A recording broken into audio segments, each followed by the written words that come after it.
Tras las pistas del Jesús niño. En el primer video de esta serie, Tras las pistas del Jesús niño, vimos por qué la sabiduría y poderes de Jesús no provenía de Egipto, tierra donde estuvo el Hijo de Dios muy poco tiempo y además siendo aún muy pequeño. Entonces, ¿de dónde venía el conocimiento que logró con solo 12 años Jesús impresionar a los sacerdotes del templo? Analicemos primero una peculiaridad del Jesús niño. Su cuerpo y mente eran perfectos. Lucas, el evangelista, que además fue médico, nos dice que en el evangelio que lleva su nombre, capítulo 1, versículo 35, el Espíritu Santo descenderá sobre ti, y el poder del Altísimo te cubrirá con su sombra. Por eso el que nacerá santo será llamado Hijo de Dios. Aunque limitada a esta perfección por su condición de humano, pues Jesús podía tener hambre, sed y cansancio, según se registra en los evangelios. Era, sin embargo, igual a Adán, en el sentido que reflejaba de forma perfecta la imagen de Dios. A diferencia nuestra, Jesús estaba más inclinado a lo bueno que a lo malo, con la desventaja respecto a Adán, que tenía no solo a Satanás como enemigo, sino a los demonios, y todo el entorno le era desfavorable. Por un lado, los romanos, y por otro, los líderes judíos que deseaban matarlo. En el pasaje de Lucas se nos da una pista de esta perfección. Espíritu Santo cubrió a María con su sombra. Esto significa que Jehová protegió el vientre de María de toda imperfección humana. En su ADN no estaba escrito ningún fallo. Por eso, el pecado heredado desde Adán no le afectó. Este hecho peculiar echa por tierra algunas ideas erróneas sobre el físico de Jesús. Según una vieja profecía registrada en Isaías, Jesús sería desfigurado. Algunos han entendido que el niño tenía una desfiguración en el rostro. En Isaías 52:14, parte final del versículo, leemos: Así fue desfigurada su apariencia más que la de cualquier otro hombre. ¿Pero tuvo un físico desfigurado Jesús? Nada en los evangelios indica esto. De hecho, hay pistas que nos ayudan a reconstruir el aspecto físico de Jesús.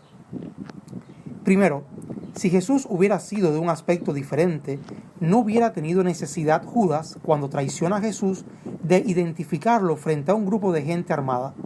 Un rostro así lo delataría. Además, el Espíritu Santo lo protegió de toda imperfección, pero no de las cosas positivas que heredó de su madre.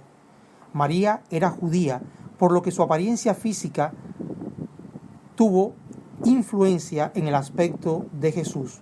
Él era un judío común, por eso Judas debe señalarlo, algo innecesario si Jesús hubiera tenido un aspecto diferente, como se le suele a veces representar en pinturas.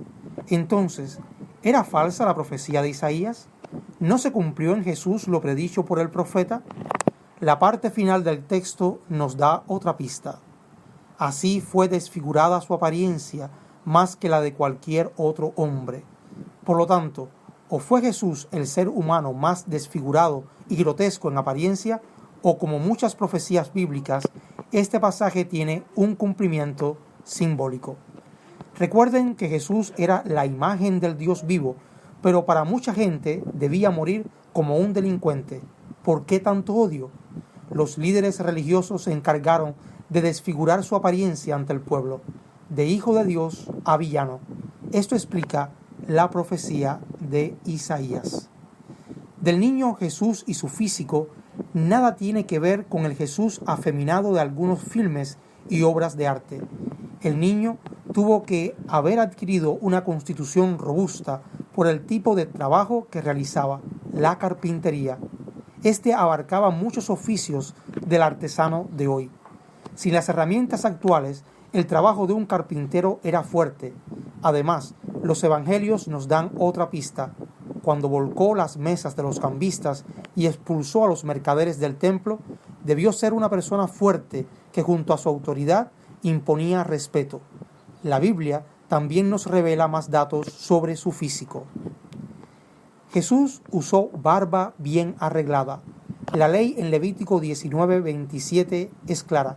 prohibía cortarse la extremidad de la barba.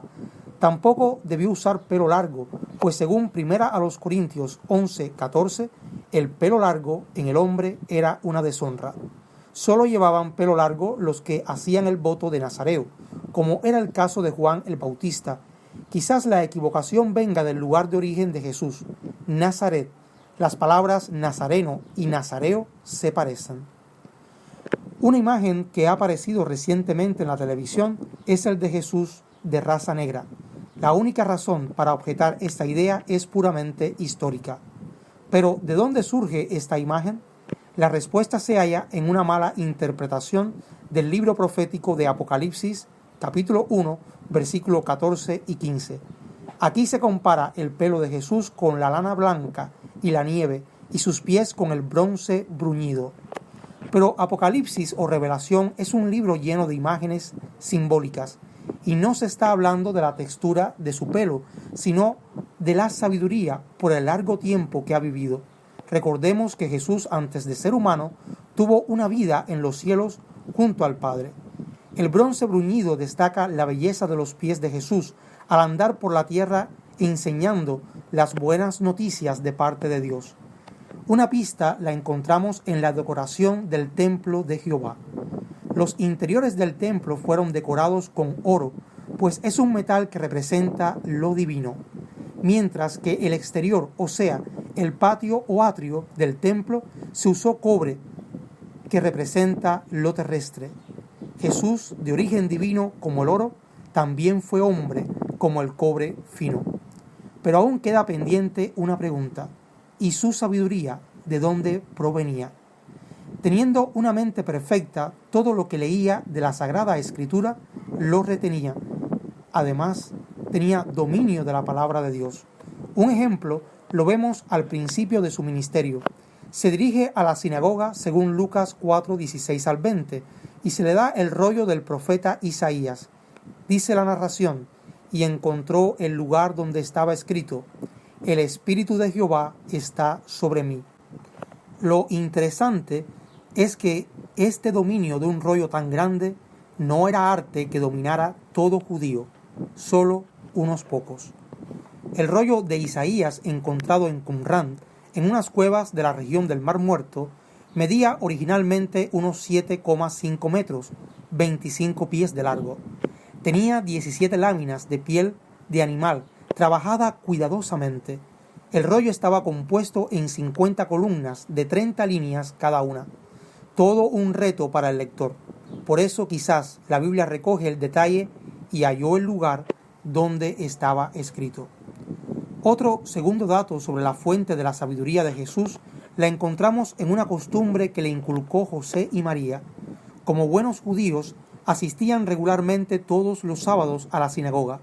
Lucas 4:16 recoge lo siguiente: y entró a la sinagoga conforme a su costumbre.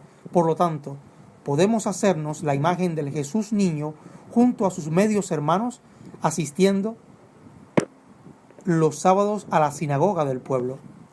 Una tercera fuente del conocimiento de Jesús fue la educación de María y su padre adoptivo José. Por la forma en que trató la cuestión del embarazo de su esposa, podemos decir que José era una persona razonable y con principios elevados. Por otro lado, María tenía un conocimiento profundo de la Escritura. ¿Cómo lo sabemos? Una pista la hallamos en la visita que le hace a Elizabeth. En la respuesta a ella, recogida en Lucas 1:46 al 55, se hallan más de 20 citas de las Escrituras hebreas. Todo un dominio de los aspectos profundos de la palabra de Dios. Además, como vimos en el primer video, el Jesús niño conocía su origen milagroso, por lo que su gran sabiduría se la atribuía además a su Padre Celestial, Jehová. El Jesús niño nos revela al Jesús adulto, y el Jesús adulto al Jesús Hijo de Dios, Rey de Reyes y Señor de Señores.